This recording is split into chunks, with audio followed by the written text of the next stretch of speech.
The short presentation is about primary myocardial infarct, angioplasty, and stenting. In layman's term, it is about doing angioplasty and stenting during the acute phase of a patient presenting early with a full-blown heart attack. Technically, when we doctors say heart attack, we mean a major branch of a coronary artery suddenly being 100% occluded by blood clot and rupture of atheromatous plaque. For over more than 2 decades now, it has been shown in many major studies that primary infarct angioplasty is superior than giving intravenous thrombolytics, that is, giving intravenous blockbusters such as streptokinase or TPA to break down clots in the 100% acutely occluded vessel.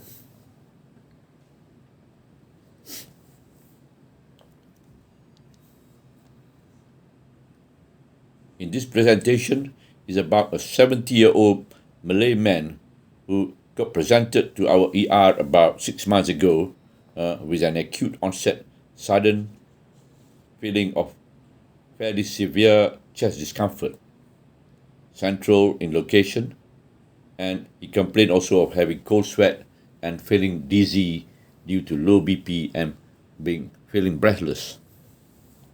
His admitting ECG was abnormal, and his presentation to me was classical of either unstable angina or more so a full-blown heart attack, both of which requires emergency coronary angiogram to be done that is there and then without delay.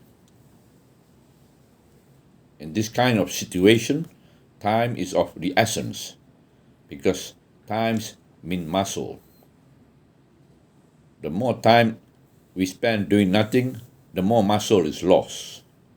So we got the emergency cardiac team together and managed to wheel patient to the cardiovascular catheter lab direct from ER without much delay.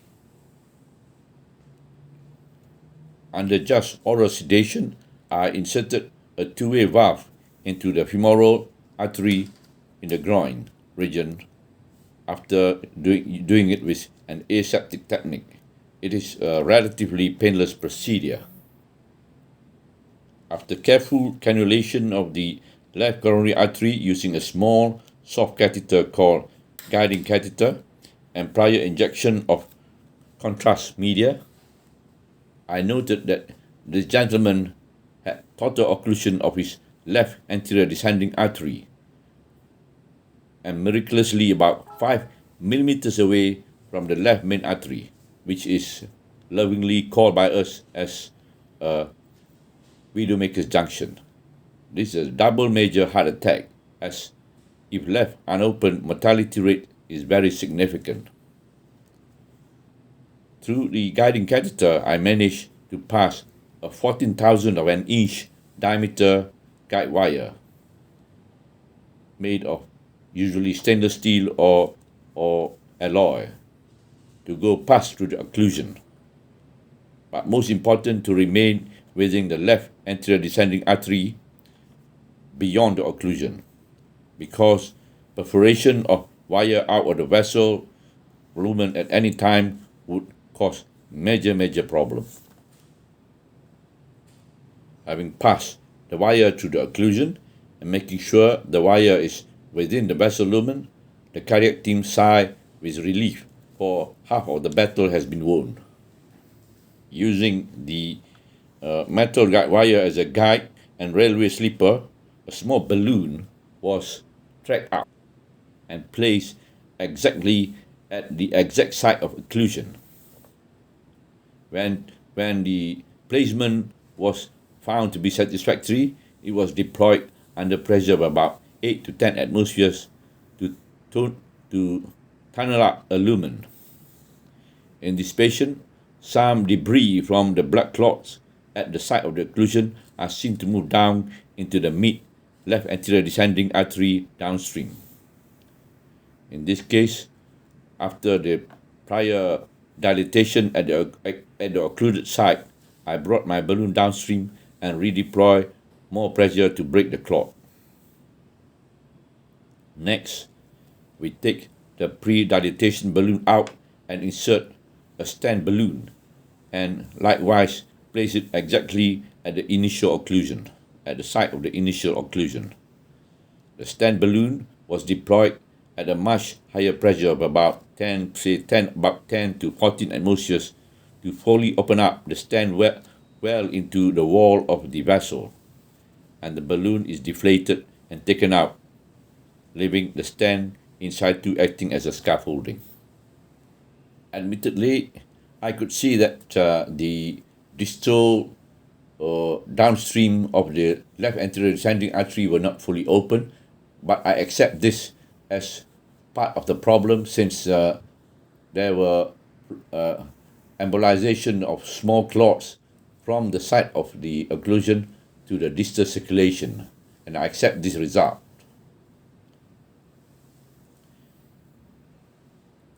Then we went on, after completion of the implantation of the stent at the culprit artery, we went on to do an angiogram of the right coronary artery to see whether there were any other narrowing, and it was deemed satisfactory in this patient.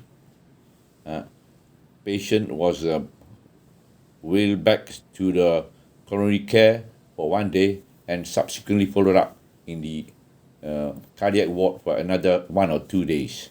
Patient was well and discharged from the hospital on the 3rd day, and echocardiographic assessment of his heart function showed normal contractility. We doctors term contraction of the left ventricle as being normal if the left ventricular ejection fraction is about 55 to 80%. All these patients usually have to take 2 blood thinners for the next 6 months to 1 year to give time for the tissue of the vessel to grow slowly to cover the metal jackets fully. It will take that length of time, 3 to 4 months, to fully cover the metal jacket, because currently the modern stents are 100% usually drug-eluting stent, where drugs are placed at the metal itself and flow slowly into the wall to prevent fast regrowth of tissues over the stent itself, so that whatever is gained from the stent implantation is not lost due to uncontrolled regrowth of the vessel wall. You must remember that the lumen of the coronary arteries are living tissues and continue to do what it knows best, that is, to grow and repair always. This technique of angioplasty has been with us for more than 4 decades now, since its first inception by a Swiss radiologist,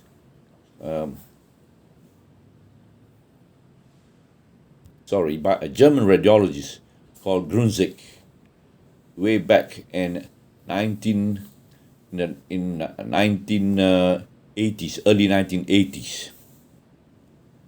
And stenting is a further derivation of this angioplasty technique.